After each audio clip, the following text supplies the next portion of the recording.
Good morning. Well, it is a good morning because the weatherman yesterday said that all we're going to be having today is showers and thunder showers. But all we've got out here today is a little bit of a fog, which I imagine will burn off within the next 2 hours. My guest today is Michael Dale. I don't know if you know Michael. He's a personal friend of mine as well as he's my barrister and solicitor. And solicitor, yes. Actually, the real reason I go in and see Mike is not because of his knowledge in law. It's just because of his good humor and his good wit. When I was talking to Mike the other day, I mentioned that I was going fishing today, and he said, "Hey, Gary, I have never caught a fish." He says, "If you want to see a complete klutz out in the water," he says, "invite me." You know what he Well, said? I guess that's pretty well what I said, Gary. I have to admit it. Yeah, you caught me. The type of fish that we'll be fishing for today are the sockeye and the pinks or the humpies. They're a special type of target fish out here that if you have a family especially, or someone like Mike who's never really fished before and you really want to get him excited in the art of angling, then this is the type of fishery to take them out onto. And we're going to teach you today not only how to fish for these fish, but also how to have fun with these fish. And that's what the whole day's about today, Mike, right? Fun, you bet. Okay, well, let's go. What we got to do now is run out to about the second tide line. We're going to head out into this fog about 2 miles offshore and locate some fish on the sounder, and then we'll proceed to fish for them. Let's go.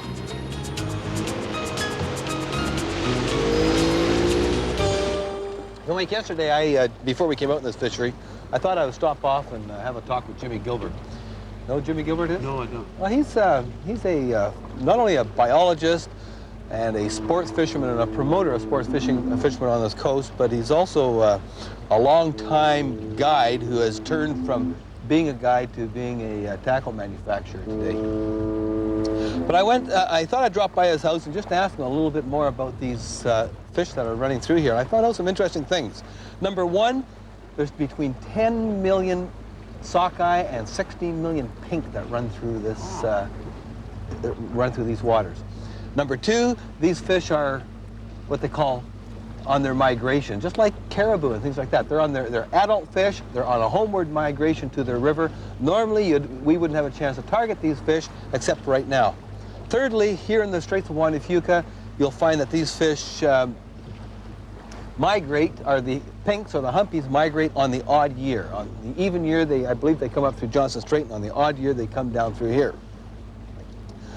Fourthly, the fish are what they call plankton feeders. So what you want to do is make sure you're out in these tide lines fishing for the fish. Sockeye fish don't necessarily always bite. Okay, we have some fish that are known as biters. For example, the Adam River fish are known as a biter, and the Stamp River fish are known as biters. Because of that, the type of lure that we want to use, and this lure here was developed by Jimmy Gilbert as well. This is his new sockeye lure, and it works very well for pinks or humpies as well. But what he's done is he has the orange inside with a bit of mylar, and he has this nice color pink. For some reason, pinks, it has to be a certain color. And the other strange thing, as he was saying to me, is why do they take a color like that? You think, well, maybe it's because they're crustacean, but when you look at crustacean like shrimp and that in the water, they don't have that color. But they are attracted to that color. The type of leader lengths that we're going to use are anywhere between 22 and 32 inches. I've made these about 27 inches. Sockeye like what they call a slow troll. Pinks, it doesn't really matter. The two types of flashers I'm going to use is, first of all, the hot spot, and these are a great flasher. One of the reasons I like them is because they're all plastic. You don't have to worry about them rusting out on you if you're left in your tackle box. And the other one is this one here. Jimmy set up for me yesterday, and I promised I'd use it. It's his Gilbert Dodger, and he set it up. He even wrote it that he's got it on a roller flasher. And he set another one up for me, which he said Dodger on it. We'll use that a little later. But we're going to fish these off the downrigger between 40 and 60 feet. I'm going to have this on this side. I'm going to have this on this side. And the job you have is, you know what? Well, I have to catch the fish. You know, I catch the fish. You reel them in. Oh, okay. Okay. Then I get to eat them later. No, we release everything we catch here today. No. Okay, I'll let you take a fish home. Okay, thanks. Okay? But I have to release everything I catch. Okay. No, maybe I'll take one home today, too. Just a big fishery. There's a lot of fish. I don't think there's anything wrong with taking a fish home. There are people, though, that come out here all the time, and that's all they do is limit, limit, limit, limit. And you can go in to the docks, and there's a lot of people cleaning fish. I guess that's all right. But that's a personal thing. That's entirely up to you. I'm not one to dictate to you what you do with your fish. Well, I'm going to eat mine. I don't care what you do with yours. Yeah, you're going to eat yours. You see out there, you see that there's just a light ripple? Yeah. That's a tide line. Now, tide lines can be very pronounced. They can be very, very fast-moving water, usually against slow-moving water. They can have a lot of seaweed, a lot of plankton. Sometimes they can be very hard to fish. Sometimes they're just a light changing of currents. Now, you'll find that running out from shore, and we can barely see land anymore, but running out from land, you're going to keep hitting these. And what you want to do when we're going after these fish is to keep heading out until such a time as we start finding either fish on our sounder or evidence of fish, like, for example, fish jumping. And when you find the fish, you just try and stay on them.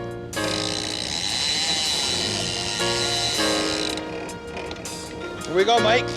That's at 40 feet, and the other side I'll put at, let's say, 60 feet. We'll try fishing that for a while. Okay. Oh! Oh, Mike, you got something on here. All right. I don't know if he's very big at all or not, but it's a nice start for the day. Find our bearings. Got him at 65 feet.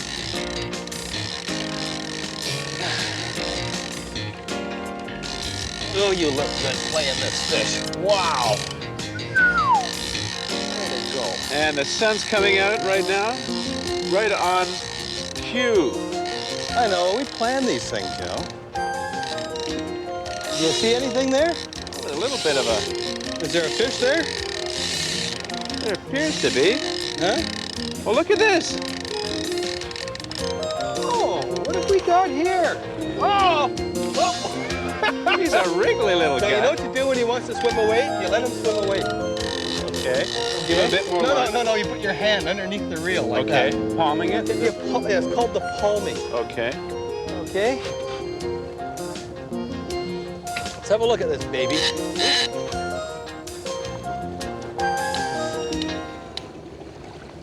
Nice, nice, Mike. Way to play the fish. You lost him. You fool. What did he do? Ah! What did he do? That was your supper. If I relied on you, We'd be starving. remember me saying that they had soft mouths? You just wanted to horse the fish in, didn't you? I just wanted to reef it right in. Huh? That's all you wanted that's all you could think of was your stomach. That was a very selfish thing. It was. I thought I caught it on the motor or something. Well, one nice thing about having you along, it's a good way to practice conservation. Hey, you're onto a big one here. Jesus, okay, I gotta say. You got her? You got her? Okay, Oh, I'm scared of jeez, you. it's heavy. That's the biggest fish I've ever seen. I don't know, we made Look it. at him out there. Look at him come up. Oh, that is a monster. That's got a fish. That's a whale. That's a sub. Let him go. Let him go. Come on, we'll try and catch him, buddy. Come on. Okay, give more line. Give more line. I got chased him. I got chased him. Okay. That's a big. I want to get this. We may need a knife for this one. No. I'd like to try and land him. Okay. If we can get him in, this is worth a fair amount of money. These things. Are they good eating? Let me play him. How would you cook something like that? Well, you don't. You sell it. I know. I got some people who'd buy that. They don't speak English, but they buy something like that. Well, it's amazing what you see when you're out fishing your own waters, isn't it, eh? You know, I thought it was a whale. I thought it was a whale you had on. Having a... Okay. All right, fine. Geez, he wants us to cut the line. He doesn't have as many neutrons as what he had here a minute ago. Can you feel anything shrinking?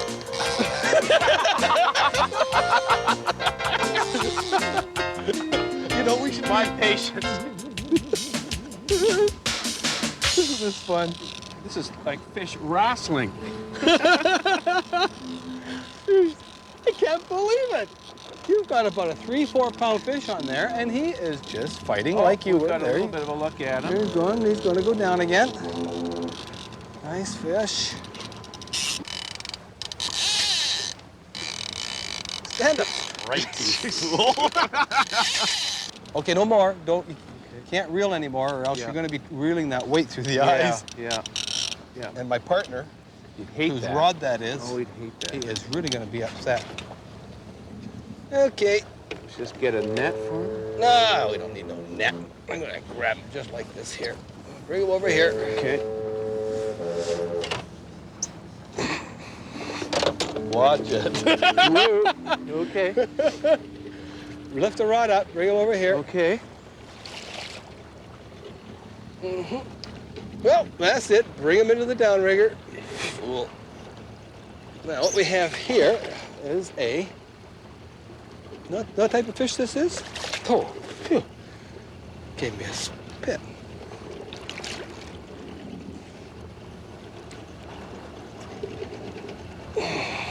There you go.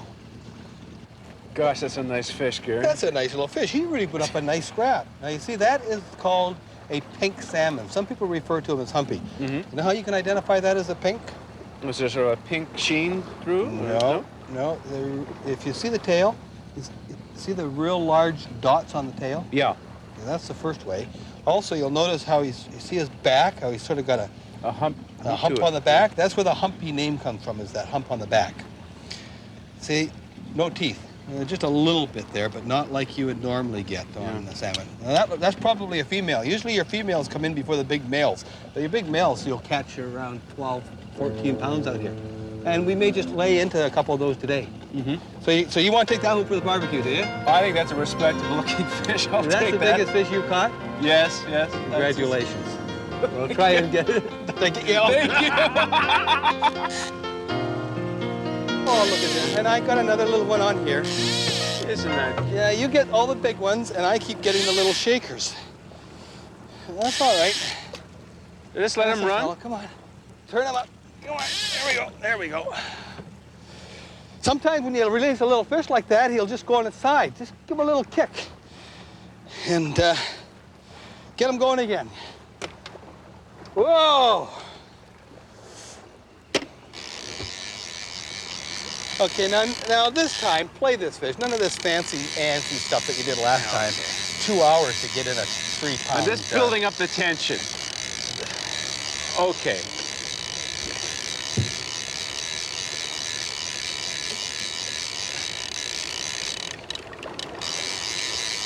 Well, that's the secret depth. That came off of this side, didn't it? Yep. It was 40 feet. Okay, turn off the motor. Get rid of all this smoke, get rid of all this pollution. This is pretty serious stuff out here. He took a lot of line out there, didn't he? Pretty sassy. He's shy. I think that's it. He's camera shy. Oh, yeah, I can see a flash of. I can see the flash in it. Keep coming. That's it. Get up on it. Remember what I said about him wanting to go as soon as he sees the boat? Look, a nice fish. Oh, yeah. Okay, remember what I said about him seeing the boat? He's going to go in a second. Okay. Oh, that's a nice-sized fish, isn't it? Hold that rod tight. Make sure that flasher's up tight to him. Okay. That's a better size. Nice fish. He took a real nice run there. Oh, don't you. If he is, you just bring him over to me. See, this is a little bigger male. Oh, that's a nice fish.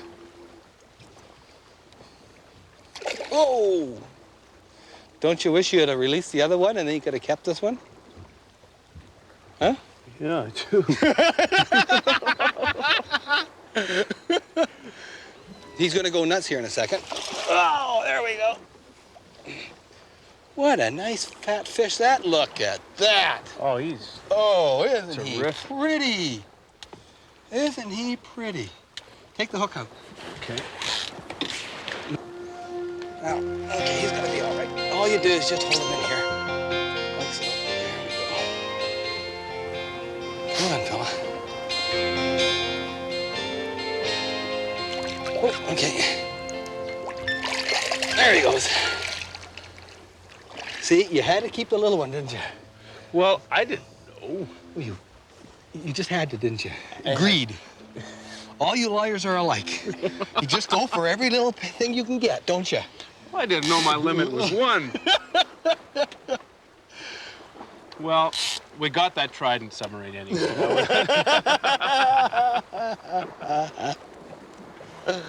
Oh boy, that was a nice fish. I should take my watch off. I should not be dipping that in the salt water. Way to go, buddy. Okay. Beautiful, beautiful. It's nice to see a person settle for a 3-pounder instead of a 10. Wasn't a 10-pounder.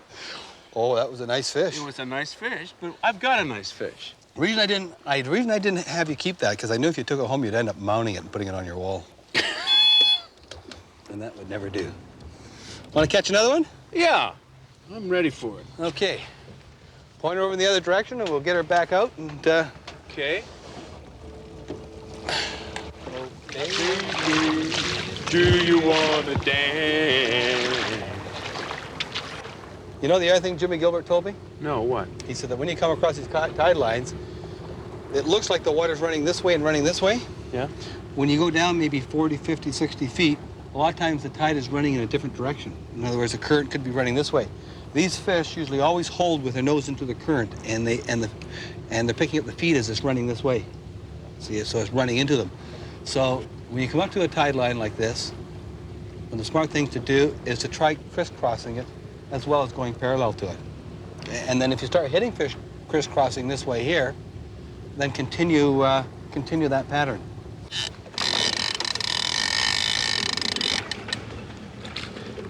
Oh! Is everybody happy? Oh. This is another big one that we have to release. You love telling me that. Watch it. Remember what I said about this downrigger? Yeah. Okay, hold on. He's just going around and around the downrigger now. Okay. When you see that happening, lift your rod out and down. Okay. Allow for obstacles.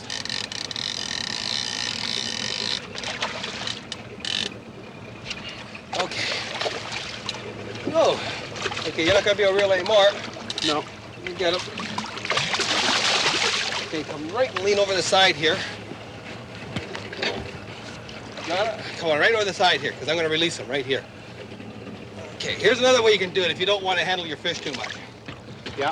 Is when the fish is tired, you see, when they're always tired, they go on their side. So now that he's tired, you just go like this. Grab the hold of the hook. Like so.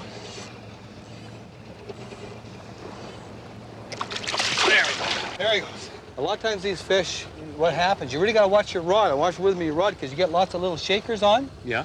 And these little shakers are just little wee salmon like that. You want to sort of protect them. So if you notice anything happening, playing with your rod, just take your rod like this here, wind into it, and snap her off the downrigger. Now, you got to be careful doing that. Don't have it too tight. If you find it's not coming off, don't even wind it up, because I've seen a lot of people break their rods trying to get them off the downrigger because they have the plug in the pin in the plug too hard. Mm-hmm.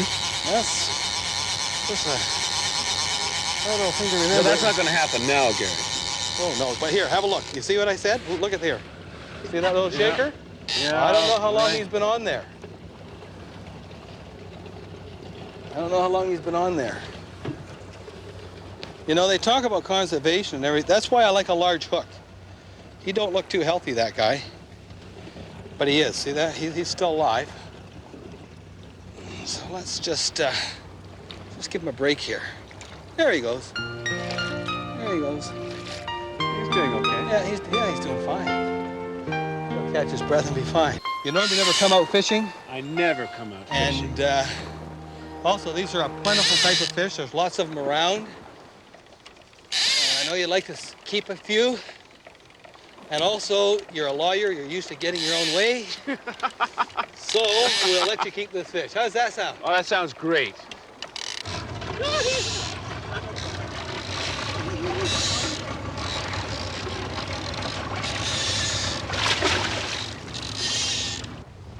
Look. Isn't that a nice fish? Holy cow. There you go! Oh, God. Well, that's fish number 4. I think we've got our limit now. We're finished. Thanks, kid. I don't know how long it's going to take me to eat all of this stuff. I suppose if I invite you over, you'll be eating your fair share too. Okay. Do you want me to give you a good recipe? Love it. Okay. Here's what you do. I'll take those fish and I'll fillet them for you. Okay. Okay. And then when you get home, what you do is you brush one side with butter. Yeah. And then you'll fire up your barbecue and you have it the flesh side down, but make sure when you put it on a grate and put it on a separate grate that you've sprayed that grate as well. And you just have it on the barbecue till it's a golden brown.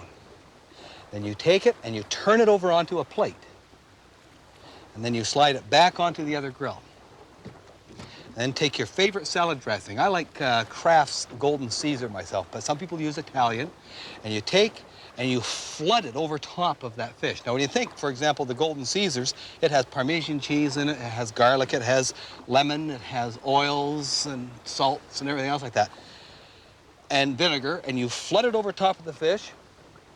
And what'll happen with the vinegar and everything else like that, it'll create a white smoke. As a matter of fact, your neighbors will think that your house is on fire, but just immediately put the lid over it and allow all that smoke and flavoring to filter through that fish.